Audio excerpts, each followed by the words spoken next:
15. Weird facts about the Addams Family. 1964. You didn't know. What if one of television's most iconic catchphrases was never supposed to exist? Or that the man playing the butler was also secretly playing the hand that emerged from boxes throughout every episode? The Addams Family looked like a show about a ghoulish family living outside society's expectations. But the real story behind those 2 seasons was stranger than anything Gomez or Morticia ever did inside that mansion. From a stolen prop collection that vanished overnight to an 11-year-old future Oscar winner doing cartoon voices, the secrets behind those finger snaps are worth knowing. Here are 15 weird facts about the Addams Family, 1964. You didn't know. Fact 15. You Rang was never in the script. When Ted Cassidy first arrived on the set of The Addams Family in 1964, the character of Lurch was not supposed to speak. The producers had envisioned the butler as a completely mute figure, a silent and imposing presence who would communicate only through groans and gestures, consistent with how Charles Addams had drawn him in the original New Yorker cartoons. Cassidy's job was to be large, be there, and say nothing. During the filming of the pilot, someone rang the bell to summon the butler, and Cassidy made a decision that was not in any script. Using his naturally resonant bass voice, he delivered the line in a perfectly timed deadpan that caught everyone on set completely off guard. The cast and crew responded immediately. The laughter told the producers everything they needed to know about what had just happened. Among the weird facts about the Addams Family, 1964, this improvised moment is the one with the most direct consequence for the show's identity. The producers rewrote Lurch as a speaking character on the spot, though they kept his dialogue deliberately minimal, understanding that restraint was part of what made the line work in the first place. You Rang became one of the most recognized catchphrases in American television history. Cassidy reprised it in later Addams Family appearances, including animated series and the 1977 reunion special, and it remained attached to the character across every format the franchise entered afterward. A mute character was supposed to answer that bell with silence. Instead, he answered with 2 words that changed what the show was. The line cost nothing to produce and became one of the most durable pieces of dialogue in 1960s television, created entirely in the moment by an actor who simply decided to add something. Before moving ahead, take a quick second to subscribe to the channel and stay tuned for the next story. Fact 14. The mansion had previously stood on a street called Addams. The Victorian house, the producers selected as the exterior of the Addams Family home, was located at 21 Chester Place in the West Adams district of Los Angeles. It had exactly the gothic, slightly unsettling quality the production needed. What nobody on the location scouting team knew at the time was that the street this house sat on had not always been called Chester Place. The house was built in 1888 and had spent decades standing through multiple rounds of neighborhood renaming. The street began as Adams Street, later became West 25th Street, and eventually settled into Chester Place when the area developed into an exclusive residential enclave. The mansion that would become the home of the Addams Family had literally been located on a street called Adams at an earlier point in its history. Among the weird facts about the Addams Family, 1964, this coincidence was entirely unplanned and went unnoticed during production. The location scouts chose the house for its appearance and atmosphere, not for any historical connection to the family name they were bringing to television. The actual house appeared only in the first episode and in the opening title sequence, where Gomez is seen filing the gate. For the rest of the series, a matte painting based on a photograph of the building served as the exterior, altered to add a 3rd floor and a Gothic tower that the real 2-story structure never had. The house was demolished in 1967, 1 year after the show was canceled, to make way for a parking lot serving the growing campus of Mount St. Mary's College. The Victorian building that had given the show its exterior disappeared into a parking lot, and the street it had once stood on had carried the family's name long before any television producer knew the address existed. Fact 13. Jackie Coogan shaved his head and did his own makeup to get cast. When Jackie Coogan first auditioned for the role of Uncle Fester, the casting directors looked at him and said, "No." Coogan had been a famous child star decades earlier, appearing alongside Charlie Chaplin, but he did not look right for the part, and he was sent home. He was not prepared to accept that answer. Coogan went home and made a series of decisions that showed exactly how much he wanted the role. He was a genuine admirer of Charles Addams's original New Yorker cartoons and had a specific understanding of what Uncle Fester was supposed to look like. He shaved his entire head. He created his own makeup. He assembled his own costume without assistance from any professional wardrobe or makeup department. He did everything himself. When he returned to the audition in his self-constructed transformation, the casting team understood immediately that something different had walked into the room. Among the weird facts about the Addams Family 1964, this level of commitment to a character before being hired for it was unusual enough that the producers offered him the role on the spot. The decision behind that commitment was not desperation, it was specific knowledge. Coogan understood the character well enough to know exactly what he needed to look like, and he trusted that showing the producers, rather than telling them, was the right approach. Coogan played Uncle Fester for the entire two-season run of the show. His portrayal became one of the most remembered aspects of the series. The producers who initially turned him away ended up with exactly the actor they needed because he refused to leave without showing them who the character actually was. Fact 12. Ted Cassidy secretly played two characters at once. Most viewers of the Addams Family knew Ted Cassidy as Lurch, the towering butler whose measured movements and deep voice made him one of the show's most distinctive figures. What most viewers did not know was that the same actor was also performing as Thing, the disembodied hand that emerged from boxes throughout the mansion to deliver mail, answer phones, and assist the family in various ways. Cassidy received a separate contract specifically for the Thing work, which was kept as a closely guarded production secret for years.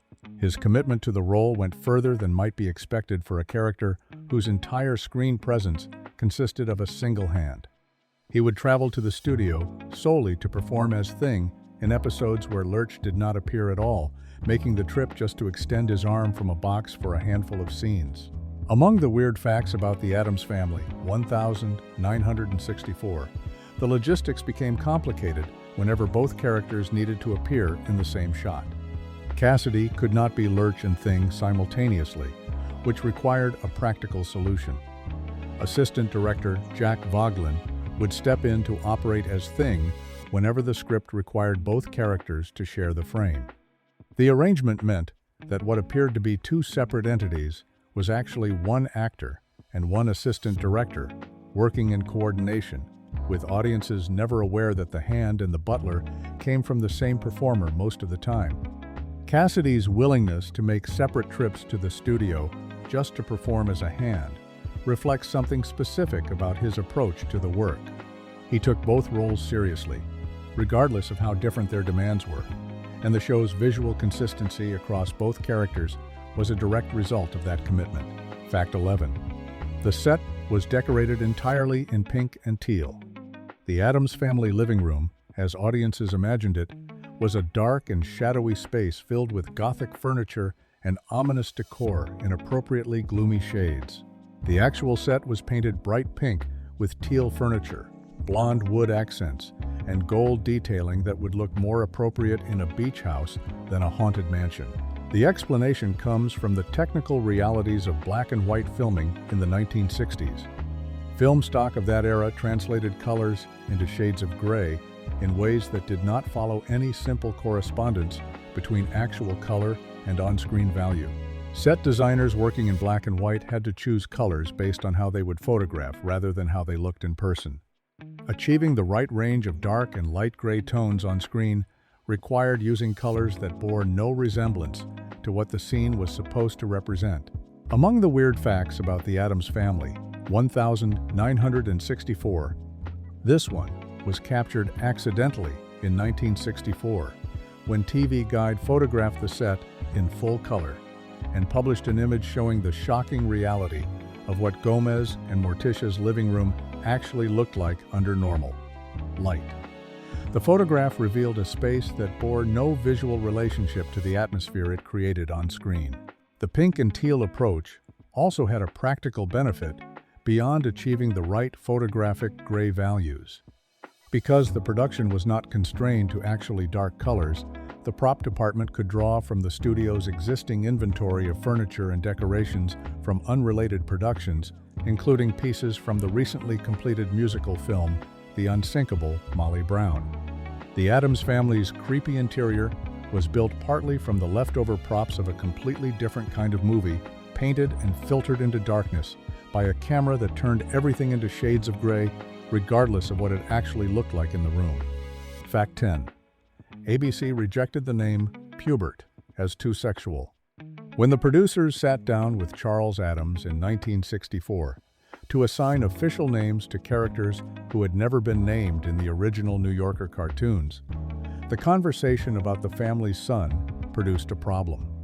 Addams had a name in mind.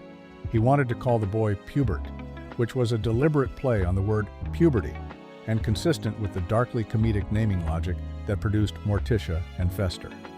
ABC rejected it immediately. Network content standards in the 1960s were not prepared to broadcast a character name that sounded that close to a word associated with adolescent sexual development, regardless of how the name was spelled or how it fit the show's overall sensibility. The name was unacceptable, and that was the end of the discussion. Addams was pushed to find an alternative and landed on Pugsley, derived from the word pug, meaning an ill-tempered or quarrelsome person. Among the weird facts about the Addams Family, 1964, this one has the most satisfying long-term resolution. Pubert did not disappear. It waited. In the 1993 film Addams Family Values, Gomez and Morticia welcome a new baby boy and name him Pubert Addams.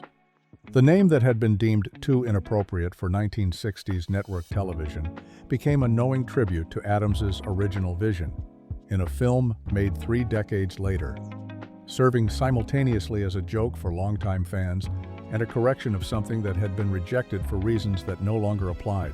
Ken Weatherwax played Pugsley for the show's entire 2-season run and made the character his own, but Charles Addams' first choice for the name survived long enough to eventually appear in the franchise, arriving on screen 30 years after the network said no. Fact 9. John Astin auditioned for Lurch. When John Astin first came into contact with the Addams Family production in 1964, the role under discussion was not Gomez. Astin had recently appeared in a film produced by Filmways, the same company developing the series, and his contract gave him first consideration for one of 3 projects the company had in development.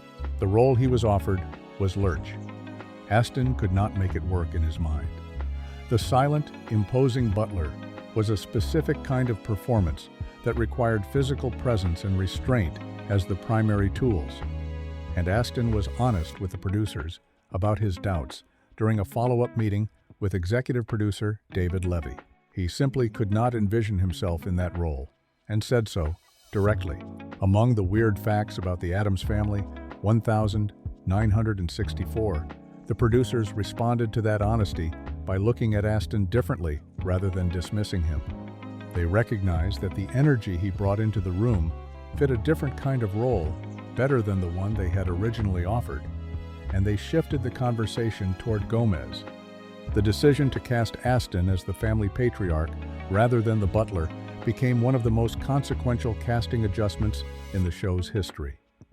His portrayal of the passionate, train-obsessed, romantically intense Gomez became the emotional center of the series, and the relationship between Gomez and Morticia became one of the most genuinely warm marriages in 1960s television.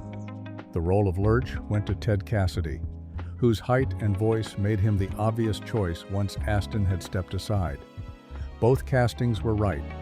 Neither would have happened the way they did if Astin had simply accepted the first offer without expressing his reservations about it.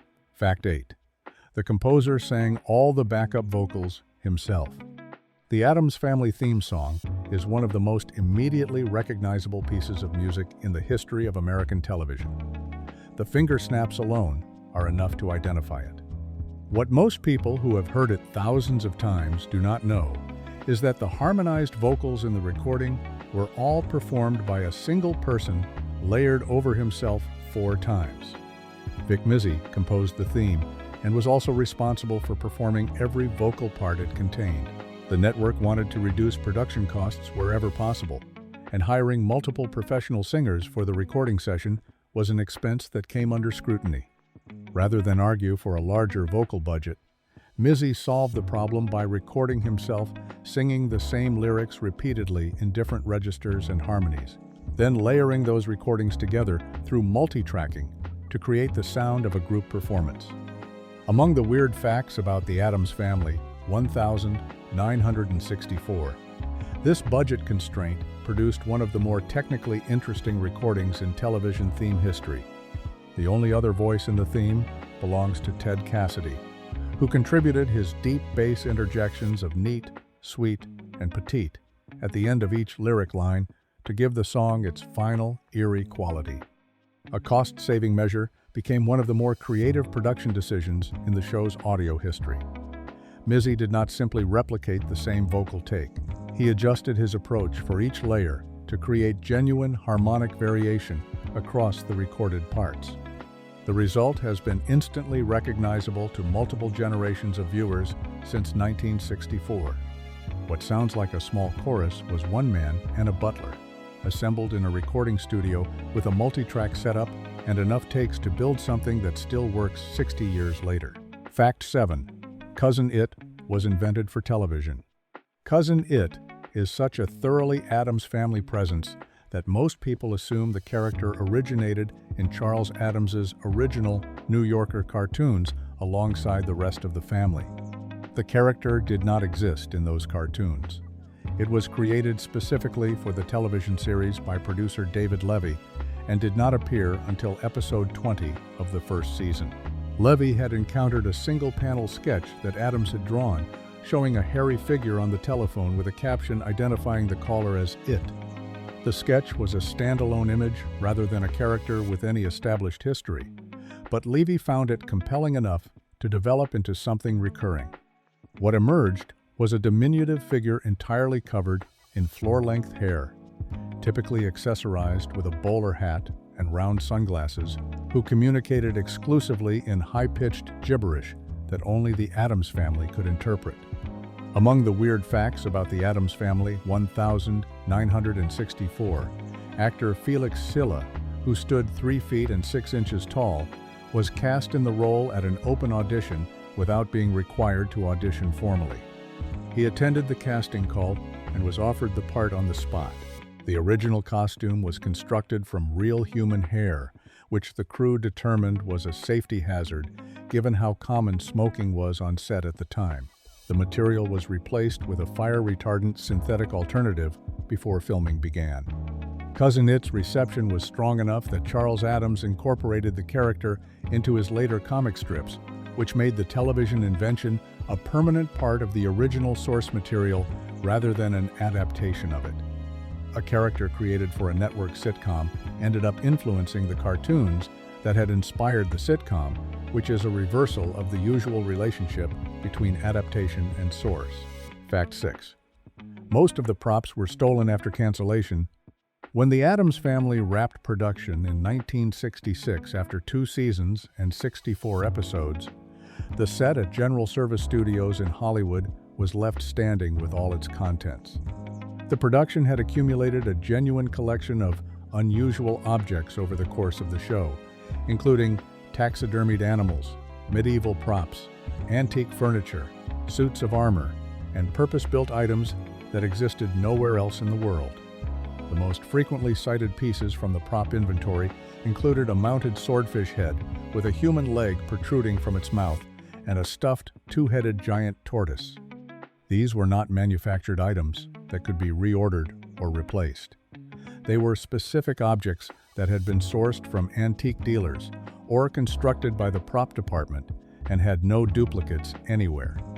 Among the weird facts about the Addams Family 1964, what happened to these objects after the cancellation became one of the more unusual footnotes in the show's history. Cast members speaking in DVD commentary recordings years later described how someone broke into the studio lot after the show ended and stole the majority of the unusual props directly off the set. The theft appeared to be deliberate and targeted rather than opportunistic. The perpetrators seemed to know what the set contained and when it would be unguarded. None of the stolen items were ever recovered. No suspects were ever publicly identified. The remaining props that were not taken in the break-in were eventually sold off or absorbed into other productions. The physical objects that had given the Addams mansion its distinctive character were gone, leaving only photographs and episode footage as documentation that they had ever existed.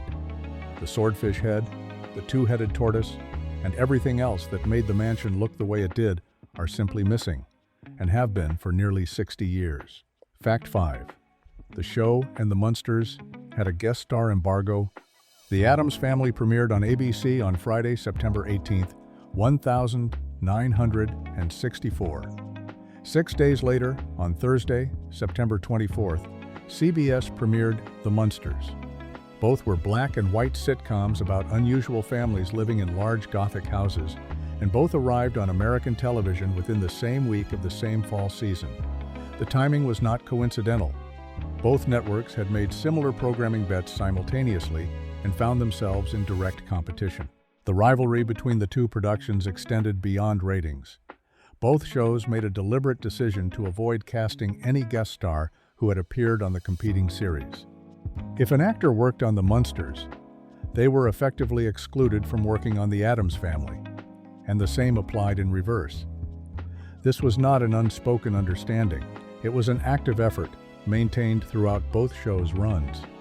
Among the weird facts about The Addams Family 1964, John Astin was particularly vocal about how different the two shows actually were, making the case in multiple interviews that the distinction was fundamental rather than superficial.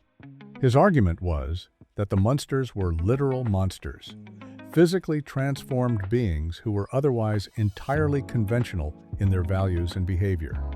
The Addams Family looked like ordinary humans but held completely inverted values, celebrating everything dark while treating normality with suspicion.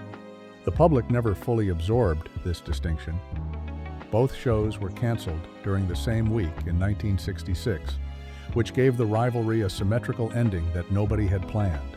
The guest star embargo had kept the casts visually separate throughout their concurrent runs. The simultaneous cancellations made that separation permanent without anyone making any additional decisions about it. Fact 4. An 11-year-old Jodie Foster voiced Pugsley in a crossover.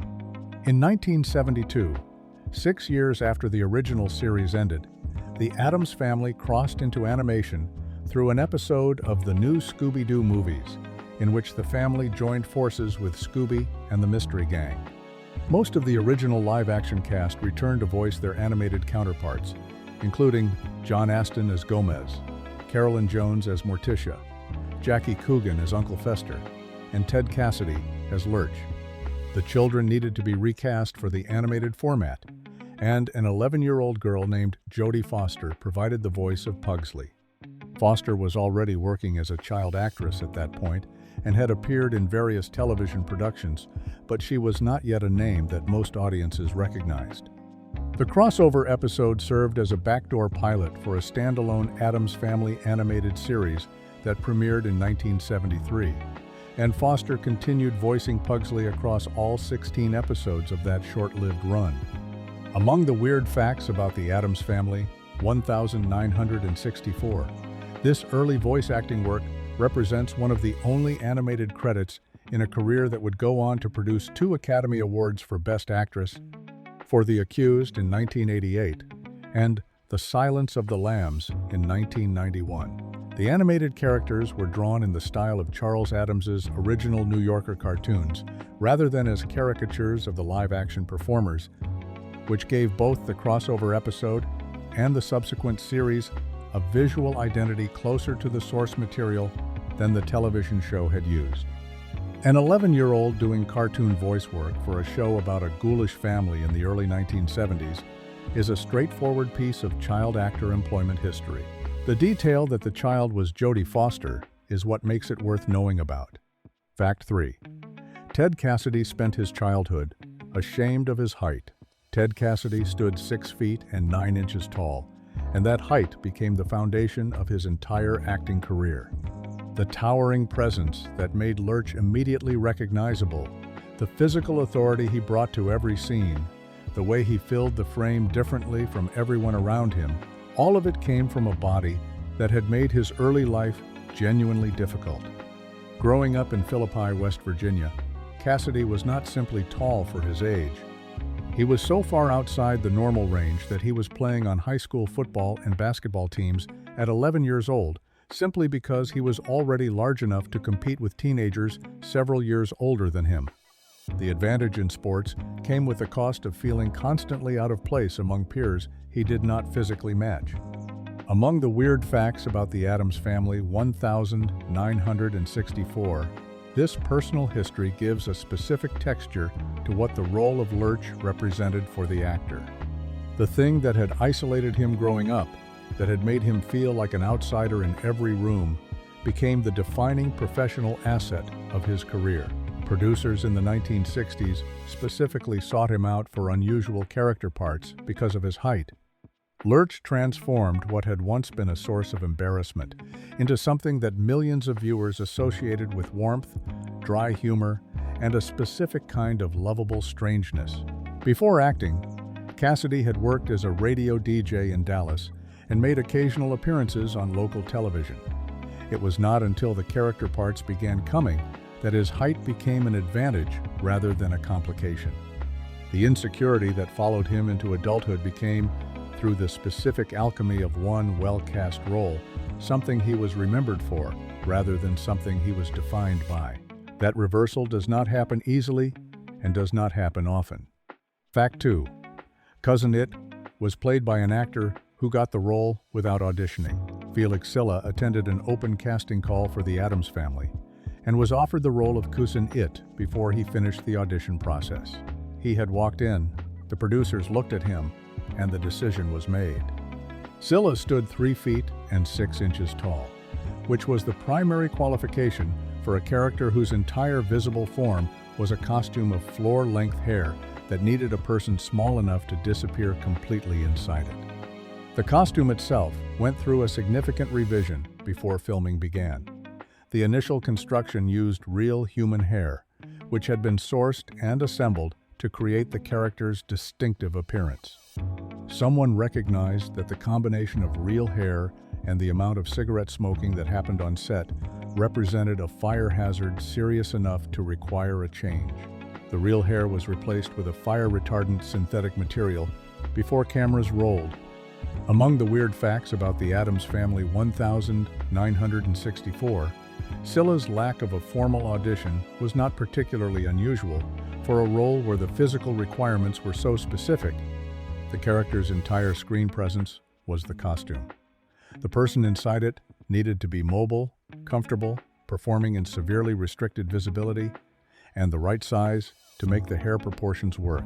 Silla met all of those requirements the moment he walked in. The character he inhabited became one of the show's most popular recurring figures, despite communicating exclusively in high-pitched, unintelligible sound. The Addams Family's ability to understand Cousin Itt perfectly, while everyone outside the household heard only gibberish, was one of the show's most consistent and quietly funny running jokes. Silla performed the character across the original series and returned for subsequent animated and live-action Addams Family productions. A role he got without a formal audition stayed with him across multiple decades of franchise history.